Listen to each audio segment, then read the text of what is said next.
söyle nasıl ağlamaz. Seni gördüm göreli, gittin ömür özledim. Gönlüm daldı kedere, oldum fakir serseri. Gel beni biraz üzle, içime sık olsun. Gözlerimi süsle, delilerim sevinçler olsun. Beyaz kollarını gel, beni sevip böyle. Aşk bir masaldır derler, gel bu masalı söyle.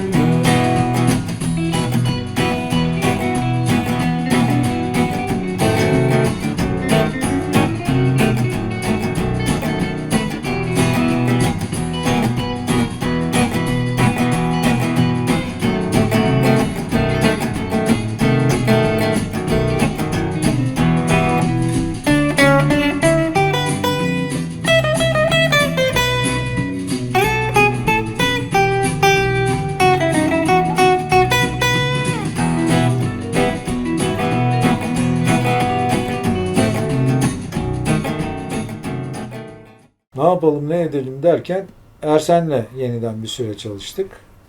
Çok kısa bir süre. Yani bir fuar, yazın gazino şeyi. Sonra bir gün Cahit geldi. Ya dedi dün gece şeyde Kulüp 12'de toplanıyor herkes o yıl sıra servilerde. Cem'le karşılaştık. Ya biz niye birlikte çalışmıyoruz demişler. Ve karar almışlar. Yani Cem Karaca Moğollar olacak. Cem Karaca o sırada Kardeşler'le çalışıyor. Biz de gittik Ersen'e dedik ki oğlum bak biz Cem'le çalışacağız. Çok istiyoruz. Kardeşler de senle çalışsın. Böyle bir değiş tokuş oldu. Tarihin en komik grup ve solist değiş tokuşu. Herkes de memnundu durumdan yani. Ama biz Cem'le çok iyi anlaştık. Sonra zaten işte o birleşmeden sonra Ankara'ya gitmiştik. O Güney Park'taki şeyde. İşte İzzet Öz kayıt yapmıştı ki o kayıtları saklamış. Geçen sene onu long play ve CD olarak 2273 Ankara diye çıkarmıştık o dönemin şeyi. Verimli bir dönemdi yani Cem'le birlikte. Koca Mustafa Kemal'i yediğine doymadın mı? Yediğine doymadın mı?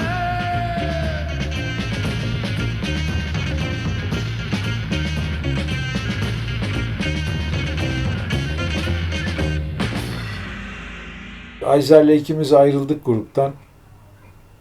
İsveç'e gideceğiz filan diye öyle bir maceramız var. Gidemedik tabii. Geri çevirdiler filan. Sahte pasaportla çıkıyordum. Sahte dediğim başka birisinin pasaportuyla. Bulgar polisi uyandı, geri gönderdi filan. Onlar gittiler. Asit Orhan vardı. Orhan Atasoy. Gemilerin filan bestecisi rahmetli. Gitmişler hemen iltica talebinde bulunmuşlar. İsveç polisi bir bakmış tipler zaten kriminal görüntülü. Hemen geri göndermiş ikisini de. Ben böyle ulan ne yapayım ne edeyim gidemedim onlar gittiler falan diye düşünürken bir baktım bunlar da geldiler. Niye geldiniz lan? Bizi geri gönderdiler ilk uçakla. Neyse ondan sonra gruptan da ayrılmış olduk. Gidip şey yapamazsın biz geldik. Hadi lan manyaklar falan derler. Cem'le Cahit kızmıştı çünkü niye ayrılıyorsunuz diye. İşte İsveç'e gideceğiz falan. Onlar da öyle bir takım kurdular. Cem Karaca Moğollar diye devam etti. Rahmetli Panço Mithat Danışan bas, Tufan davulda, Turan Yükseler klavyede işte şeyi yaptılar. Namus belası falan. Çok başarılı bir şeydi.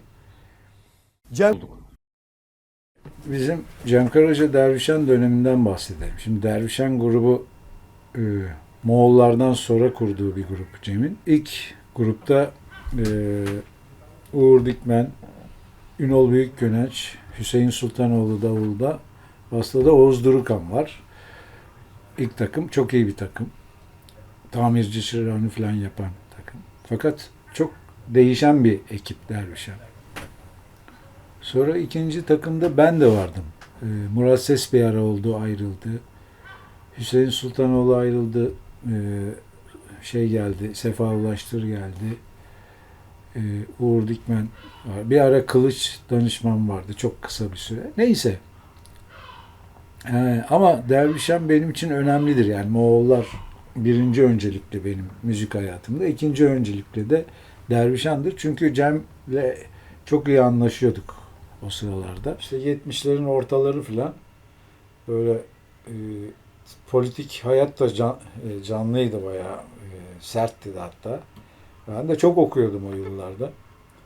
Cem de öyle. Cem'le anlaşabiliyorduk yani. Konuşacağımız konular vardı falan. O da çok istim üzerindeydi. Yani şöyle bir şey. Hayatta bir şey oluyor. Siyasi hayat, sosyal hayatta. Hemen o konuda bir şey yazıyor ve çağırıyor mesela. Ben geliyorum hadi veya Uğur geliyor falan. Hemen çalışıyoruz. Parça çıkıyor. Prova yapıyorsun ve konserde çalmaya başlıyorsun. Çok verimli bir dönem yani. Müthiş bir şey o anlamda. Yani o Öğretmen Ağıt, Mor Perşembe, Beni Siz Delirttiniz, işte Parka, efendim Maden Ocağı'nın dibinde filan. Bütün o parçalar o şekilde çıktı. Hepsinin mesela Maden Ocağı'nın dibinde o yıllarda yine bir e, maden işçileri direnişi var, grevi var filan. Onun üzerine yazılıyor filan. Buna benzer şeyler. Maden ocağının dibinde bir sen varsın, bir sen varsın, bir sen varsın direnen. Çok 45'likte vardır mesela. Ama o şey albüm çok önemlidir. Yoksulluk Kader Olamaz albümü. Bence o Türk müzik tarihinde hem progresif rock tarzı çalınış, düzenleme özellikleri hem de politik rock olarak daha üstüne çıkılmamış bir albümdür bence. Yani tarihte yerini almıştır. Şey çok ilginçti. Grubun performansı çok iyiydi.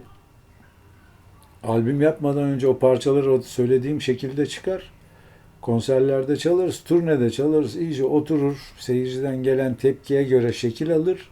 Ondan sonra girilip yapılmıştı o albüm. Yani iyice piştikten sonra yapılan bir albüm. O yüzden hala da dinlenir ve geçerlidir. Önemli bir albümdür. Tabii grupla turnede konserler böyle süt liman geçmiyordu yani. Çok bir sürü olay oluyordu. Şimdi bir tanesini hatırlıyorum mesela şeyde şimdiki Lütfi Kırdar Kongre Merkezi Spor Sergi Sarayı'ydı orası. Çok eski bir yer. Orada konserler olurdu. 50-60 bin kişi dolmuş. Diskin bir şeyi, etkinliği. Yani şeyler, tribünler dolu olduğu gibi aşağısı dolu. İnsanları iterek böyle itiyorduk da öyle çalabiliyorduk ancak o kadar kalabalık. Cem hani o kadar etkili ki o kitlede haydi Taksim'e yürüyün dese 50 bin kişi gidecek o anda. O kadar da şey var yani heyecan var. Fakat orada kuliste şöyle bir şey olmuştu onu hiç unutmuyorum. Çok da şey var. Tek bağlamayla çıkan sosyalist Ozan var. Olay şu mesela. Dun dun dun dun dun. Kahrolsun Amerika. Dun dun dun dun. Faşizme geçit yok. Dun dun dun dun. Slogan, müzik falan yok. Can da şey diyor kuliste. Ya biz manyak mıyız neyiz ya?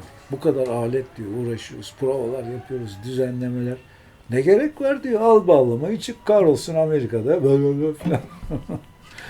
O dönemde solcuların bir kesimi bizi eleştiriyordu. Hani Batı sazlarıyla, emperyalizmin şeyleriyle, kapitalizm enstrümanlarıyla solcu müzik mi olurmuş? Bir kısım halk da o Ozan diye geçinenleri eleştiriyor. Tek bağlamayla çıkıp ha filan diye.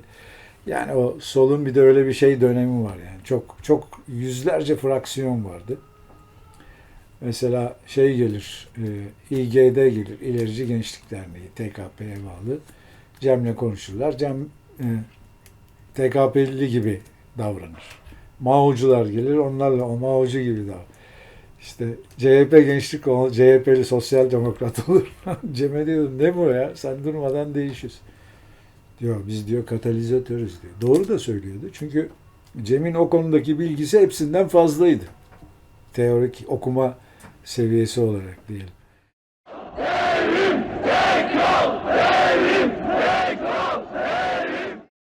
Öyle bir boyuta varmıştı ki 77 Kanlı Pazar 1 Mayıs'tan önce Artık herkes inanıyordu yani Türkiye'de işte sosyalizm gelecek yani. Çünkü büyük çoğunluk o noktadaydı.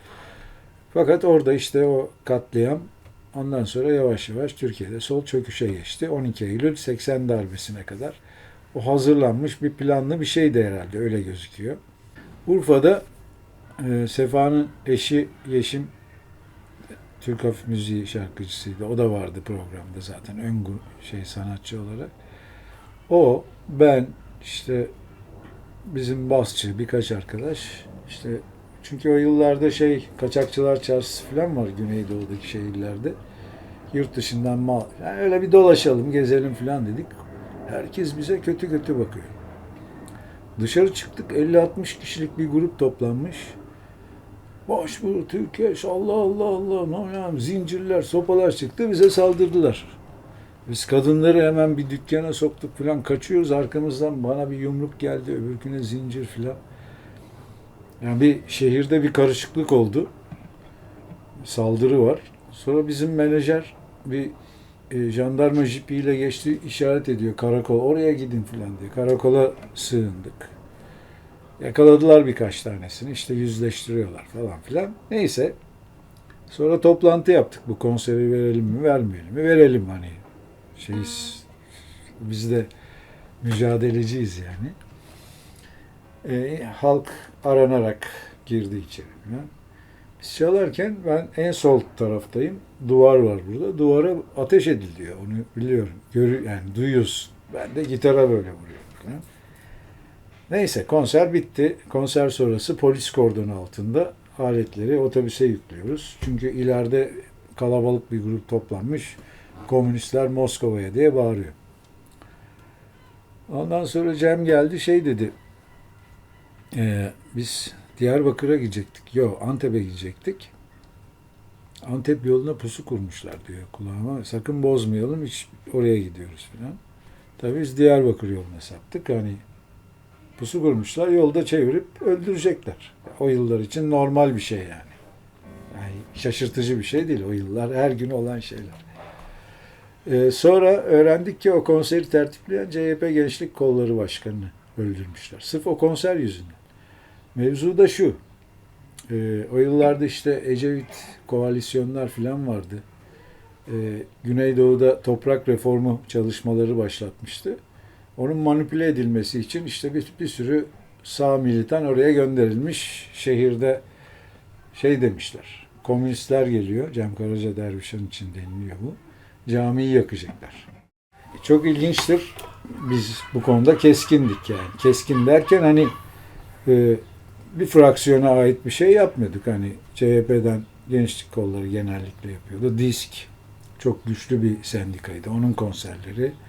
İşte başka gruplar vardı. Onların konserleri falan. Ama Barış Manço mesela Hey Koca Topçu, Estergom Kalesi falan o da ülkücü derneklere konser veriyordu. Yani bu çok ilginç bir şey. Sonra hep kafamızı kurcalardı. Sonradan düşündüm baktım Barış bildiğimiz ülkücüler gibi birisi değil. Çok daha çağdaş birisi hani Avrupa'da okumuş filan. Ama o zamandan kafasında varmış. Çocuklarına verdiği isimlerden de çıkıyor ortaya. Demek ki öyle bir fantazisi var yani. Ama şunu gayet iyi hatırlıyorum. Biz o 71'de Fransa'dan dönerken Barış böyle konuşurken diyordu. Ya bir gün gelecek işte o zaman Sovyetler Birliği falan var 71'de. O Sovyetler dağılacak, o Türk Cumhuriyetleri ile iletişime geçeceğiz, oralarda konserler vereceğiz falan.